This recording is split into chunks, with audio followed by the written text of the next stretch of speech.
Our planet is in constant motion. It rotates on its axis once every 27 days, and it also travels around the sun at 67,000 miles per hour. That's about 30 million miles every single year. And while we're used to these motions, they're only happening because the Earth has a lot of inertia. Inertia is the tendency of an object to resist changes to its state of motion. Without inertia, we would be flung into space. But what if our planet lost all of its inertia? More specifically, what if the Earth stopped spinning on its axis? When the Earth formed some 4.5 billion years ago, it was a hot, molten rock. As it began to cool, it started to form a solid crust. At the same time, the Earth's rotation created an equatorial bulge, meaning that the Earth's diameter was larger at the equator than at the poles.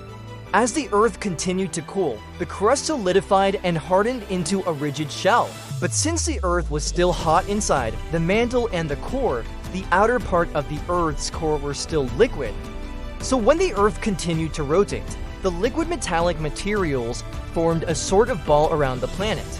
This rotating ball of liquid iron and nickel generated a magnetic field that protected the Earth from the solar wind.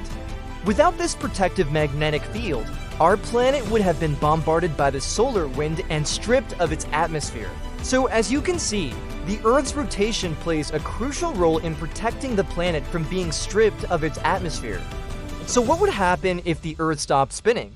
The first thing that would happen is that the Earth would be hit by a gigantic tsunami. When the Earth was young, there was a lot of water vapor in the atmosphere, and it rained almost continuously for millions of years. The water vapor came from volcanoes, which released gases from the Earth's interior. The rain caused by the water vapor carved out ocean basins and valleys and formed mountains. But without the Earth's rotation, there would be no Coriolis effect, which causes moving fluids to be deflected to the right in the northern hemisphere and to the left in the southern hemisphere.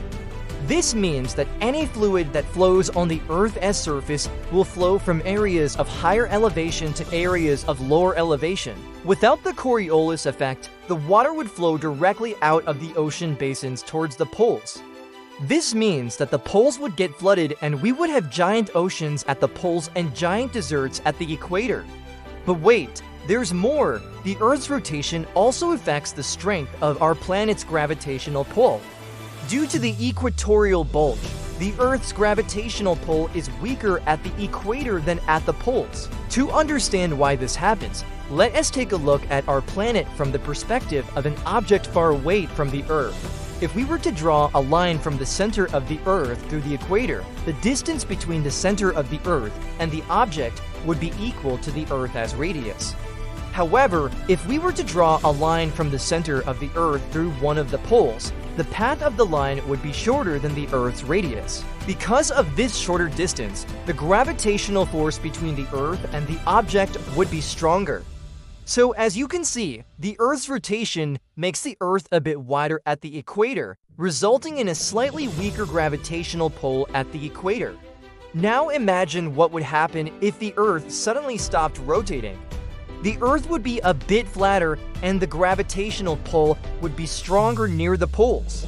So what would happen to the water at the poles? Well, it would start to flow towards the equator. As the water flows towards the equator, it would also start to spin in an attempt to conserve angular momentum. The water at the poles would move towards the equator and upwards, forming a giant tsunami. If the Earth had an atmosphere, the air would also be affected by the change in gravity.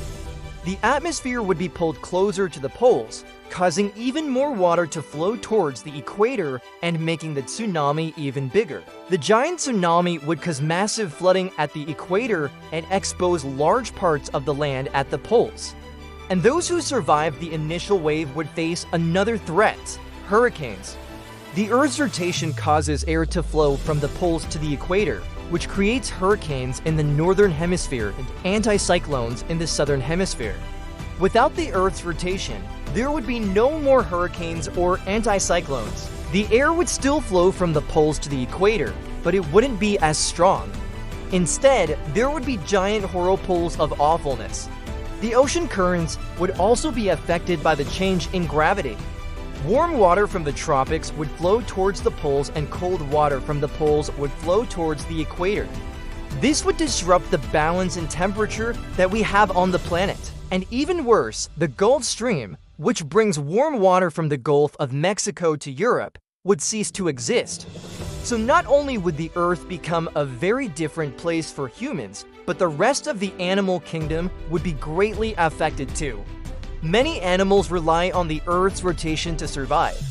For example, many birds and sea creatures migrate long distances every year and they use the Earth as rotation to navigate. They also use the Earth as magnetic field to navigate, and the magnetic field is partly generated by the Earth as rotation. So many animals would get lost and disoriented, but there's more. The Earth's rotation also affects the way that plants grow.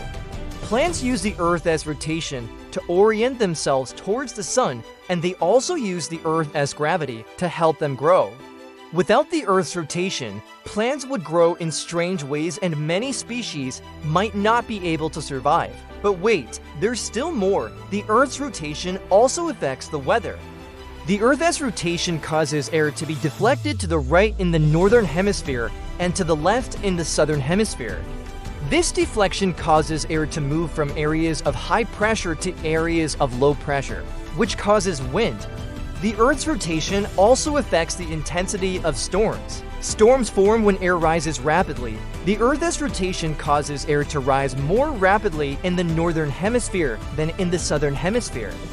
This is why the northern hemisphere experiences more intense storms than the southern hemisphere. Without the Earth's rotation, storms would be much less intense. The Earth's rotation also affects the way that precipitation falls. When air rises, it cools, which forms clouds and causes precipitation. The Earth's rotation causes air to rise more in the northern hemisphere than in the southern hemisphere. This is why the northern hemisphere receives more precipitation than the southern hemisphere. Without the Earth's rotation, precipitation would be more evenly distributed across the planet. As you can see, the Earth's rotation affects much more than just the length of day and night.